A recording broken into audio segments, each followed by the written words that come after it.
할렐루야. 귀한 찬양 감사합니다. 성도들이 저에게 재미있는 유머나 혹은 감동적인 이야기가 있으면 목사님 설교 때 쓰세요. 그런 분들이 있습니다. 함께 은혜 받으려고 한 것입니다. 반대로 어떤 분들은 쓰지 마세요. 그런 사람은 누군가 안 좋아할 사람이 있기 때문에 그런 말을 합니다.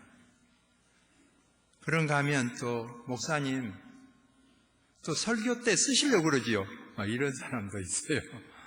네. 별 사람이 다 있습니다. 다 차이가 있다는 말 아닙니까?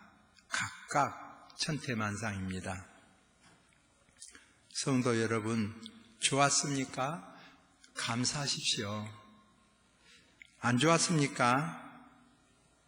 다른 사람이 은혜 받았으려니 생각하고 위로가 되기를 소망합니다.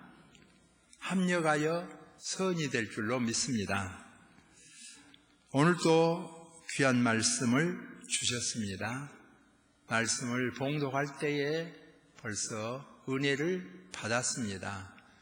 거기에 또 풀어서 증거할 때에 은혜가 더해지는 역사가 있기를 원합니다. 우선 재앙 가운데서도 지킬 자를 지키심을 보여줍니다. 전무후무한 장자와 가축의 첫 새끼가 죽는 재앙입니다. 이보다 더 큰 재앙들이 많이 있고 한꺼번에 다 덮어버리는 그런 재앙들도 많이 있었지만은 특별히 이 왕으로부터 감옥에 있는 자나 평민이나 장자가 이렇게 구별되게 죽고 또 가축의 첫 새끼만 골라서 죽고 이런 일은 전에도 없었고 후에도 없다는 말 아닙니까? 한국에도 없고 다른 세계사에도 없지요. 그것은 특별히 하나님께서 개입하셨다는 말 아닙니까? 우연중 일어난 이야기가 아니다 하는 걸 보여주죠. 장자만 죽고 가축의 첫 새끼만 죽는 이런 재앙은 뜻이 있는 재앙임이 분명합니다. 이 재앙이 애굽 사람에게는 큰 재앙이 되었고 이스라엘 사람에게는 오히려 축복이 되었습니다. 오늘의 영적 믿음의 백성 성도에게 재난 가운데도 우리는 축복을 기대합니다. 다 잘 될 겁니다.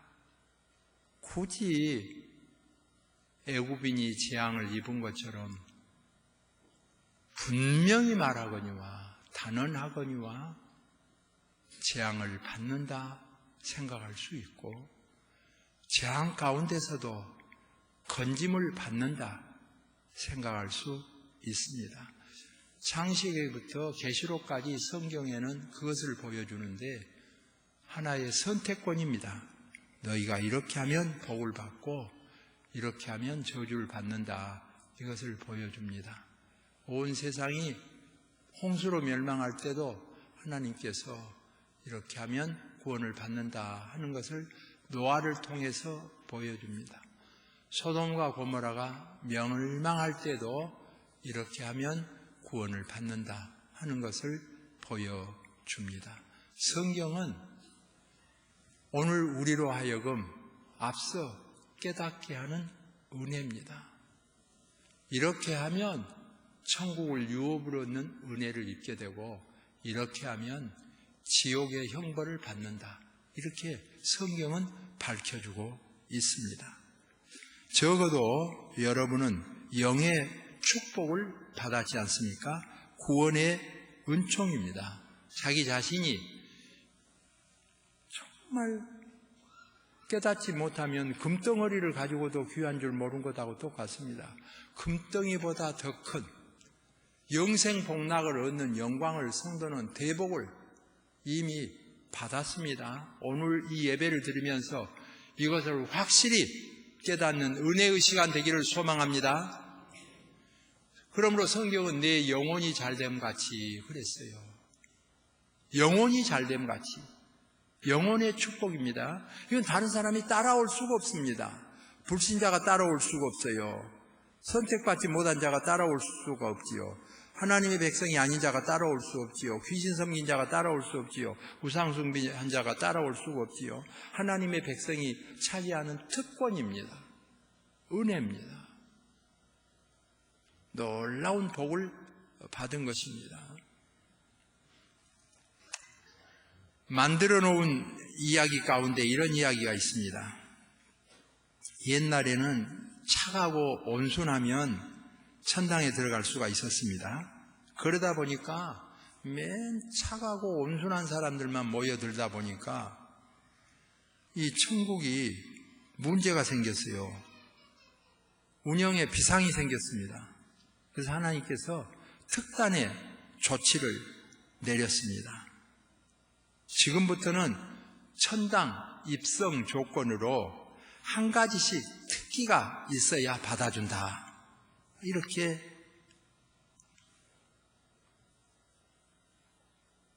명하시고 특기 있는 사람을 뽑기로 했습니다. 그래서 다 베드로 앞에 가서 시험을 봅니다. 베드로가 묻습니다. 당신은 무슨 특기가 있습니까? 예, 저는 기도를 잘합니다. 그래? 그러면 기도방을 지켜라. 너는 무슨 특기가 있느냐? 저는 장사를 잘합니다. 그러면 네가 창고지기가 되어라. 너는 무슨 특기가 있느냐? 저는 음식을 잘합니다. 너는 주방장이 되어라. 그런데 여기 놀라운 것은 평생을 아무것도 할 줄 모르는 백수건달이 성부, 성자, 성령 삼위일체 앞에서 간식이나 먹는 특과에 배당받은 거예요. 그래서 주변에서 의아하게 생각하고 무슨 일이냐 도대체. 그래서 베드로에게 이건 잘못됐다 물어봤어요. 이 사람이 왜 이렇게 특과의 배정을 받게 되었습니까? 베드로가 하는 말이 나도 잘 모르겠다. 특채된 사람이라서 나도 잘 모르겠다. 그런 거예요. 그래서 도대체 어찌 된 것이냐.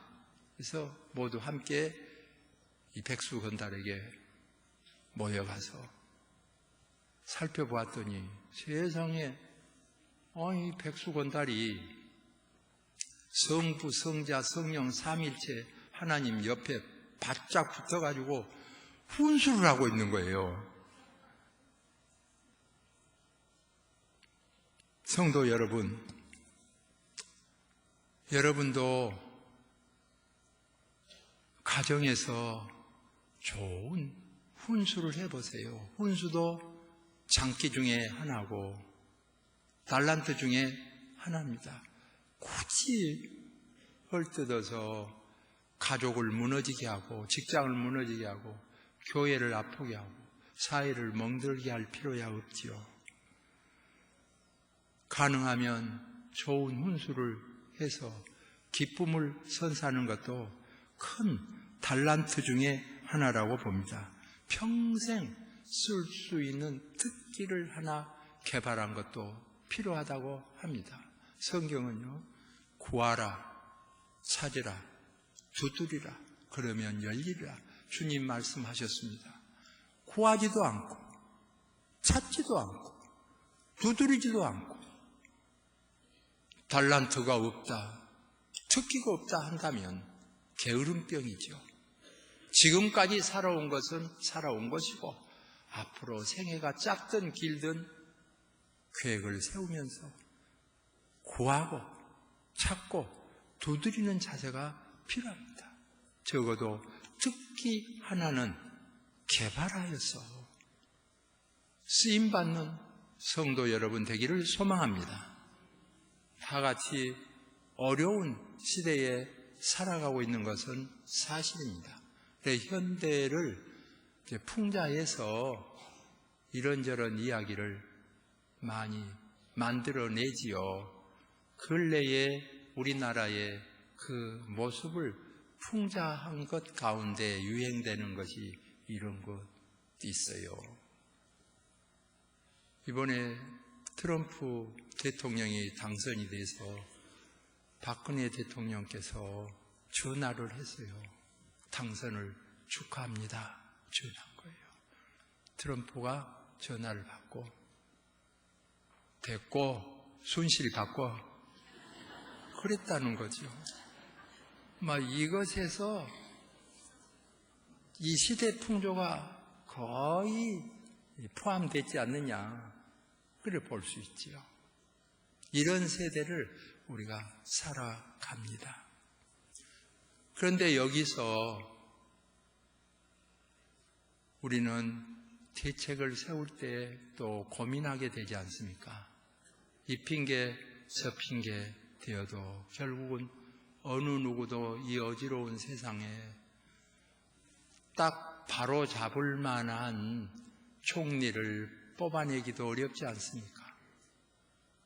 여당도 야당도. 그래서 고민 중에 있습니다. 아주 좋은 사람 뽑히기는 어려울 것이고 잘한 사람은 대통령감이다, 그런 말도 있습니다. 그런즉 박근혜 대통령을 위해서도 기도할 수밖에 없고, 능가할 만한 좋은 총리가 뽑히기를 기도할 수밖에 없고, 또 후임 좋은 대통령이 뽑혀서 이 나라를 잘 통치했으면 하는 마음이 모든 사람들의 갈망하는 마음입니다. 온 국민이 다 지적하고 긁어내릴 수는 있지만 해결책은 제시하기가 어려운 시대에 살아가고 있지 않습니까? 이런 때에 성경의 답은 너희 염려를 다 주께 맡기라는 것 아닙니까? 우리 성도가 할 일은 기도하고 하나님의 지혜를 구하고 하나님의 긍휼하심을 바라는 일입니다. 또한 오늘 본문에서 이 출애굽은 자유의 기쁨을 보여줍니다. 출애굽은 자유의 기쁨입니다. 먹고 입고 사는 거야 종살이가 나을런지도 모릅니다.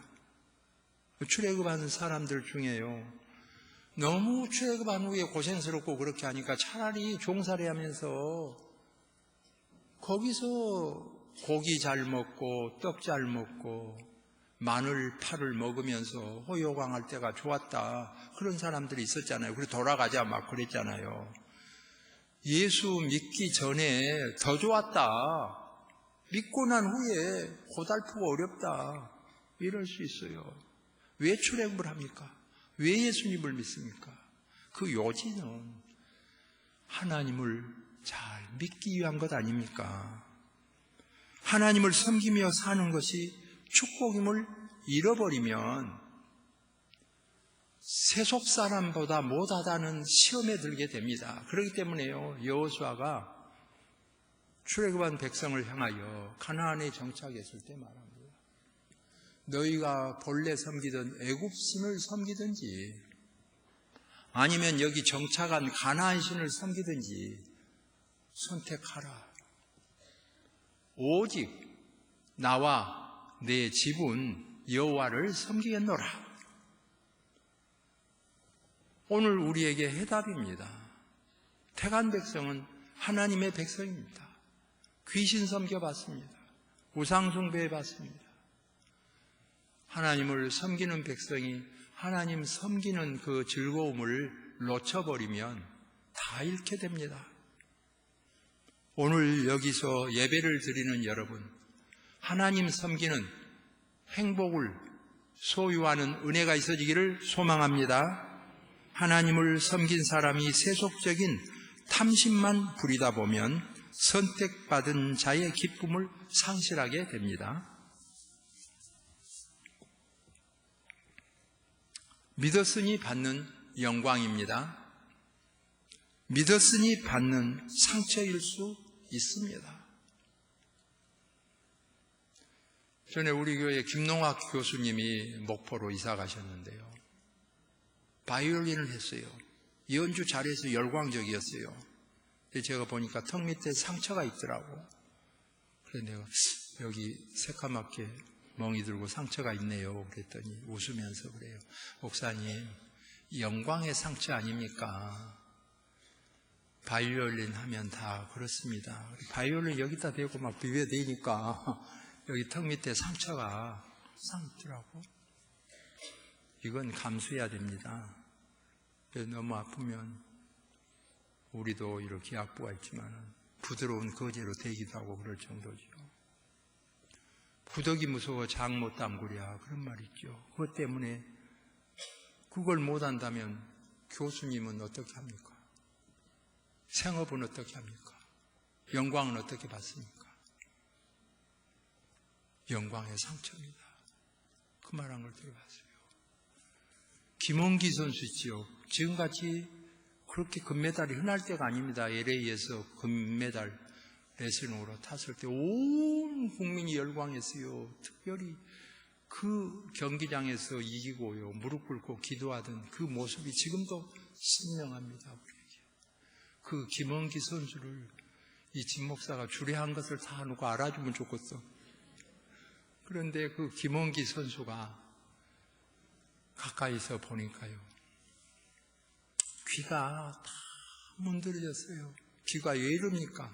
그랬더니, 목사님, 레슬링 선수는 다 그렇습니다.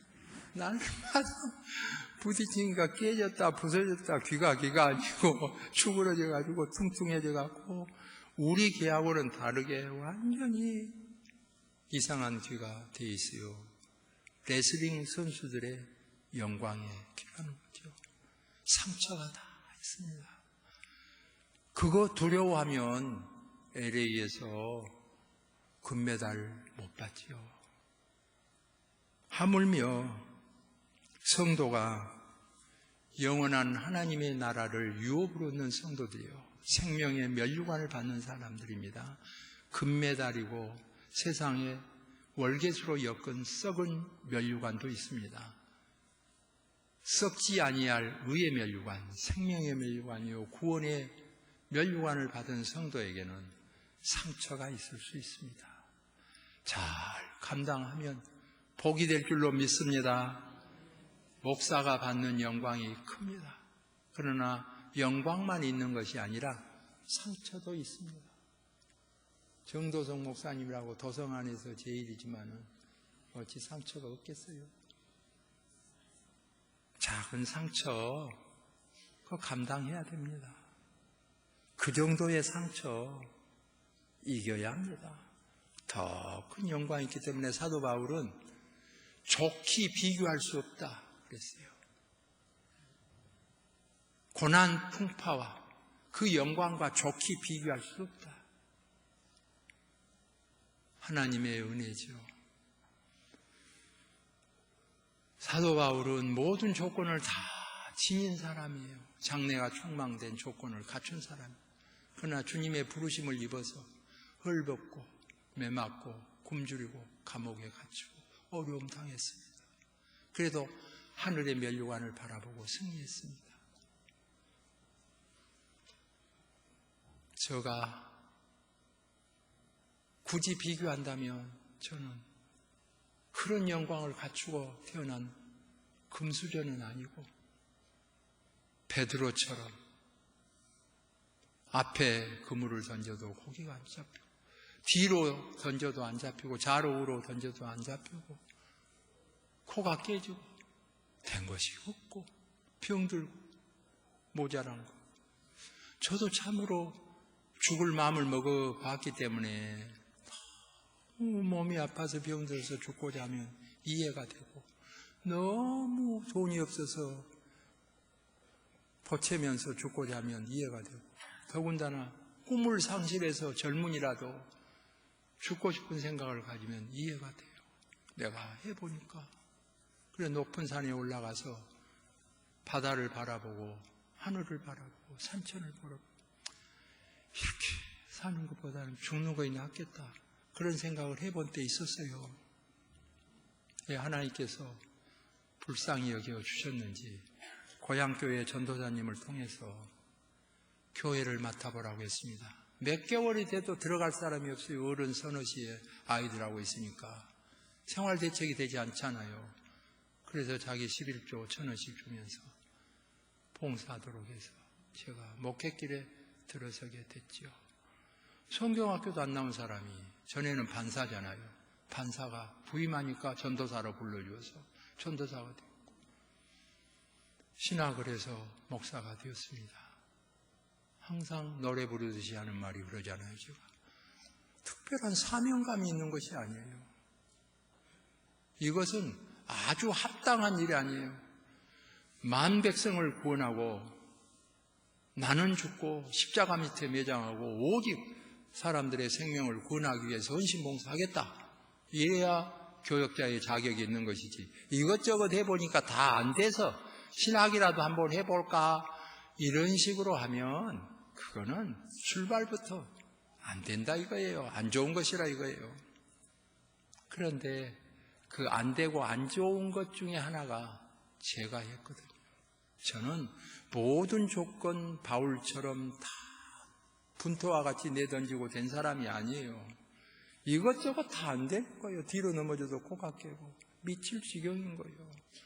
그래서 목회가 시작됐어요.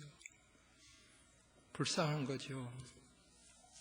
그래서 저에게 이렇게 추천서 받으러 온 사람들을 보면요, 딱 보면 알아요. 모든 학력이나 품격이나 신앙 태도나 장래 되겠다, 그런 사람들이 있어요.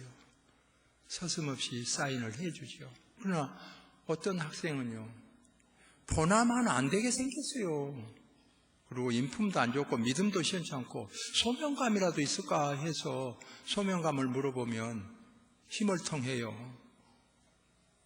안 되겠는데. 더군다나 또 거기 기록에는 목사님이 하나님 앞에서 양심적으로 바르게 써주셔서 밀봉해갖고 보내주세요. 그리고 다 나왔거든요. 그래도 결국은 제가 도장을 찍어주지요. 이유는 나같이 별 볼 일 없고 소명감도 투철하지 않고 부족한 것이 바울만 쓰신 것이 아니라 베드로같이 넘어져도 어부라도 실패해도 쓰셨는데 하나님이 혹시 쓰시냐, 쓰임받지 않겠냐, 그런 마음이 있는 거예요. 아무리 날고 뛰고 대단하게 보여도 하나님이 버리시면 끝장이고, 우리 보기에는 형편없이 보여도 하나님이 쓰시면 쓰임 받는 것이지요. 사명감 투철해서 이 모든 교회를 잘 섬기는 분들 바울같이 감사하고 훌륭합니다. 동시에 전혀 나는 목사님 소명이 없었어요, 그런데 집사를 세웠어요, 이런 분도 저를 생각해서 해보세요. 하다가 보면요, 하나님께서 불쌍히 여기시고 소명감을 주시기도 합니다. 해보세요. 하다가 보면 나는 정말 마음에 없습니다. 그래서 장로님 뽑아냈는데 거절한 사람도 있잖아요. 해보세요. 하다가 보면요, 소명감이 생깁니다. 사람이 마음으로 계획을 세울지라도 그 발걸음을 인도하시는 이는 여호와시라고 그랬는데 여호와 하나님께서 오늘 있기까지 인도하셨구나. 소명이 생겨요. 권사님, 어쩌다가 교회 출석하다 보니까 권사님이 됐습니다. 소명 없어요. 오늘이라도 떠나야지, 그런 마음이 있을 수 있어요. 그런데 하나님께서 그들도 긍휼히 여기시고 쓰임받게 하시는 것을 보게 됩니다. 오늘도 여기 모인 전 성도, 하나님께서 우리를 부르시고 인도하여 주셔서 사용하신 것을 감사하는 은혜의 시간이 되기를 소망합니다. 제가 어느 교회에 저녁 예배 초청을 받아갔는데 정말 훌륭하고 목회도 잘할 수 있는 능력을 다 갖춘 분이에요. 그런데 정말 안 된 거예요. 왜 안 될까? 그랬어요. 가서 제가 예배 인도를 하는데 이렇구나. 그걸 하나 깨달은 건 뭡니까? 그 목사님이요, 예배는 별로 마음이 없는 모양이더라고. 정 목사님 잘 들어두세요. 나를 초청해 놓고, 그리고 나 같은 거 설교 들으면 못 하겠어요. 잘하나 못하나 자기가 더 잘한다. 그래가지고 저 뒤에서요, 아주 귀한 전화 받고 성도들 지시하고 안내하고, 예배는 그거 들을 거 없잖아요. 또 내 설교 들을 거 없잖아요. 자기가 더 잘한대. 그래서 제가 이래서 이 교회가 잘 안 되구나, 그건 깨달았어요. 자기가 설교할 때는 대단히 많은 사람들이 아주 경청하고 하늘에서 내려온 말로 아주 받아들일 줄 알고, 그러나 다 압니다. 하나님도 알고 교인들도 다 알아요. 도와주는 게 뭡니까? 도와줄 필요 없어요. 사실은 엄격히 말하면요, 목사님 도와줄 것도 없어요. 잘해줄 것도 없어요. 예배 잘 드리면 그 목사님 도와준 거예요. 못할 것도 없어요. 예배 잘 안 드리는 거예요. 참석은 했어요. 참석 안 할 수도 있어요. 목사님 도와준 거 아니죠. 오늘 교회 안 나와요. 도와준 거 아니죠. 나왔어요. 예배 안 드리죠. 목사님 도와준 거 아니죠. 도와준 자는 누구냐? 도와주지도 않은데 도와준 자 누구냐? 하나님께 예배 드리는 거예요. 설교할 때도, 찬송할 때도, 기도할 때도 하나님께 예배 드리는 거예요. 그래서 예수님께서 답을 주시기를, 하나님은 예배하는 자를 찾으시느니라 그랬어요. 예배하는 자를 찾으시죠. 도와주는 거예요. 뭘 다른 걸 뭐 도와주겠다고 하면서 예배는 안 드린 거, 그거 도와준 거 아닙니다. 모성교회를 섬기고 도와준 게 뭐냐? 예배를 잘 드리잖아요. 도와준 거예요. 그것을 보여줍니다. 우리가 출애굽을 합니다. 왜 출애굽합니까? 하나님께 예배하고 자녀들과 함께 예배하고 재산도 다 가지고 와서 예배를 드리려고 합니다. 그걸 알기 때문에 바로가 자녀는 떼놓고 가라. 재앙이 많아지니까 할 수 없이 그럼 자녀들 데리고 가라. 그 대신 재물은 가지고 가지 마라. 10가지 재앙이 임할 때 비로소 본인들과 자녀들과 재물들을 다 주고 주변에 있는 애굽인들이 오히려 다 도와주게 하나님께서 역사하시고, 그래서 출애굽의 역사가 이루어진 것을 보게 됩니다. 오늘 우리는 출애굽한 사람들입니다. 너무 세속에 물들어서요, 이쪽 저쪽 넘어다 보면서요, 이 믿는 자의 기쁨을 상실하기 쉬워요. 믿으나 안 믿으나 또 같은 것처럼 그렇게 생각하기 쉬워요. 결코 아닙니다. 물 한 방울이 백두산에 떨어져서 그 물 한 방울이 정점에서요, 두만강으로, 압록강으로 흘러서 황해로, 동해로 갈라져 나가듯이 더 크게 갈라진 것은 천당 지옥의 갈라짐 아닙니까? 성도는 네 영혼이 잘됨 같이 범사가 잘되고 강건의 은혜를 입는다 하는 걸 분명히 보여줍니다. 너무 행복을 큰 것에서만 찾으려고 할 때 믿는 자의 기쁨을 상실하게 됩니다. 영국에서요, 조사를 했어요. 행복한 사람이 누구냐? 1, 2, 3등이 나왔는데요. 1등이 뭐냐면 모래성을 쌓아놓고 완성하고 기뻐 뛰는 어린이가 1등 차지했어요. 2등이 뭡니까? 자기 자녀를 잘 목욕시키고 어린아이를 옷 갈아입히고 끝낸 행복한 어머니가 2등 뽑혔어요. 3등이 뭐냐? 공예 작품을 완성한 예술가가 기뻐 행복한 모습이 3등 됐어요. 성도 여러분, 여러분이 지금 생각한 거, 올라가기 원한 거, 특별히 박근혜 대통령 다 올라갔는데 어려움 겪잖아요. 행복하다고 보기 어렵잖아요. 위에서 기도해 줘야죠. 우리나라 재벌 정도성 목사님도 내가 지금 물어봐도 이건희 재벌하고 지금 바꿀라요, 안 바꿀라요? 안 바꾼다잖아요. 있으면 좋지만 최고는 아니라는 거 아닙니까? 성경에 가르치면 있으면 좋지만 다 가져보면 아니라는 거죠. 그래서 솔로몬이 다 지금 우리가 원한 거, 건강까지 재물까지 명예까지 다 얻었는데 헛것이더라, 그걸 말한 거죠. 이래 결국을 다 들었으니 하나님을 경외할지어다 그랬잖아요. 다 답을 나오게 한 거죠. 오늘 우리는 믿음의 백성입니다. 자칫하면 그거 다 소용없다고 말하면 안 됩니다. 필요하긴 하지만은 첫째는 아니라는 거죠.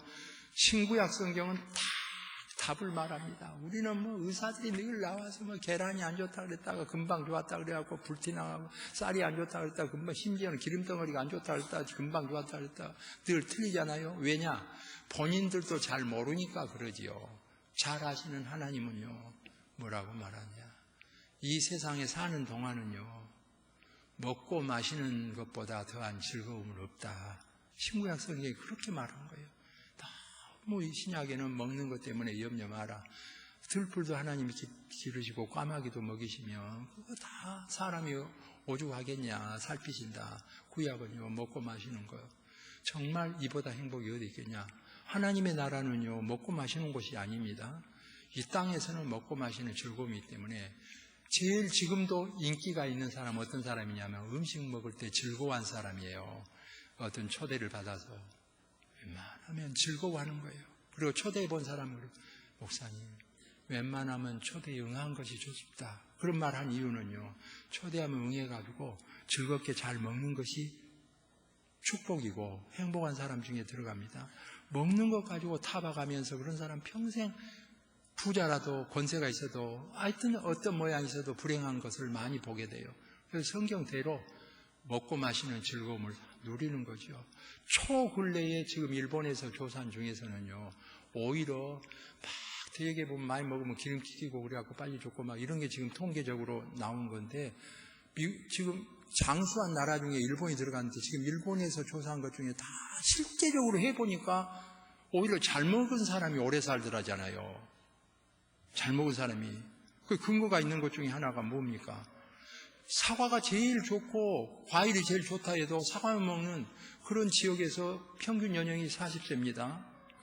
막 전략하고 막 적게 먹고, 그래도 따지고 보면요, 이 저체중으로 죽는 사람 수요가 과체중으로 죽는 사람보다는 훨씬 많습니다. 그래서 지금 우리도 보면요, 오히려 과체중 너무 막 많이 과하게 먹은 건 안 좋죠, 먹은 건. 그래가지고 막 혈압이나 높아가지고 뇌가 터진다든지 이래서 죽은 사람들 주의해야 되잖아요. 알맞게 먹는 거 중요하잖아요. 그래도 조사를 해보면요, 목사님, 나를 봐보세요. 다 조사를 해보니까 못 먹어서 체중 빠져서 일찍 죽는 사람이요, 8년이 짧단 말이 있어요. 잘 먹어서 얼른 죽은 사람도 있겠잖아요. 근데 통계적으로 보면 잘 먹은 사람이 8년을 더 산다는 통계가 나와요. 그러면 답은 나온 거예요. 너무 과식하면 안 되고 알맞게 먹되, 우리 한국 사람에게는 복을 주셨기 때문에 못 먹은 시절이 있었어요. 6.25 전후에 생명이 딱 나와요. 그때 60 살면 많이 산 거예요. 60이 못 됐습니다. 그래서 잘 먹기 시작하니까 늘어난 거예요. 70으로 80으로 지금 늘어난 거예요. 그럼 답이 나왔잖아요. 지금요, 굳이 생명을 단축할 필요가 없지요. 너무 남에게 아름답게 보이려다가 얼른 죽을 필요 없잖아요. 가능하면 조절해서 잘 먹되 지나치게 빨리 죽을 필요는 없지요. 저도 목회하면서 우리 찬양대 하신 분들도 다 많이 봤어요. 그리고 모든 교인들도 다 봤어요. 상당히 건강하셨거든요. 근데 이것저것 가린다고 막 그렇게 해가지고 조금 일이면 빨리 죽어버리더라고. 상당히 귀담아 들어야 될 필요가 있습니다. 그런가 하면 너무 우리 목회자 중에요, 너무 막 믿음으로 먹어도요 그러면서, 그분도 당뇨 환자거든요. 근데 과리지 않고 막 먹더라고. 믿음으로 먹더니 죽더라고. 그러니까 여러분, 지나친 것은 안 좋다는 답이 나오잖아요. 자기가 생각해서 너무 지나치니까 자제하세요. 너무 남한테 좋게 보이려고 너무 지나치게 자제를 합니까? 8년이 단축된 걸 기억해 볼 필요가 있어요. 근데 대체적으로 보면 할 수 있는 대로 잘 드신 분들이 잘 살기 때문에 우리 한국이 점점 생명이 연장하고 장수가 돼가잖아요. 그 이유 중에 하나는 옛날보다는 잘 먹기 때문에 장수한다는 통계가 나오잖아요. 성경은 이미 답을 말하는 거예요. 먹고 마시는 것보다 더한 즐거움이 없다.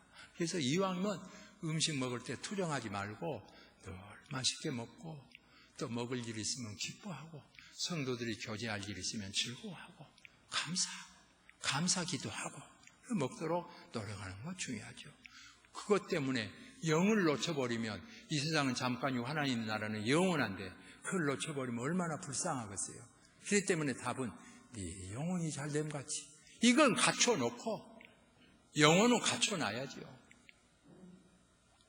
네 영혼이 잘됨 같이 범사가 잘되고 강건한 은혜지요. 오늘 이 복이 저와 여러분에게 내려지기를 소망합니다. 기도하겠습니다. 하나님, 성경을 통하여 우리에게 답을 많이 가르쳐 주신 것 감사합니다. 답이 있는데 곡해해서 잘 볼 수 없을 때가 있습니다. 하나님, 육안이 있어야 사물을 보고 지안이 있어야 글을 보듯이 영안이 있어야 하나님의 나라를 봅니다. 주여, 오늘 우리에게 예배 드릴 만큼의 건강을 주시고 구원받을 만큼의 믿음을 주신 것 너무너무 감사합니다. 사는 동안 먹고 마시며 즐거워하게 하시고 항상 기뻐하라, 쉬지 말고 기도하라, 범사에 감사를 하셨으니 감사할 줄도 알게 하옵소서. 나라가 어수선하고 세계가 어수선합니다. 평가할 자는 많지만 해결할 자는 아무도 없습니다. 오직 하나님께서 해결하여 주시오니 남북 간 관계도 해결하여 주시고 세계의 관계도 해결하여 주시고 이 나라에도 어려운 점을 해결하여 주셔서 하루빨리 회복의 기쁨이 있게 하시고 은혜로운 나라가 되게 하여 주옵소서. 사랑하는 성도들, 오늘 또 만사를 제치고 주의 전에 왔습니다. 지혜를 얻게 하시고 터득하게 하옵소서. 구하라, 찾으라, 문을 두드리라 하신 주님, 사랑하는 성도들이 마음에 담긴 소원의 뜻을 두고 구할 때, 찾을 때 응답의 역사가 있게 하여 주옵소서. 예수님의 이름으로 기도하옵나이다. 아멘.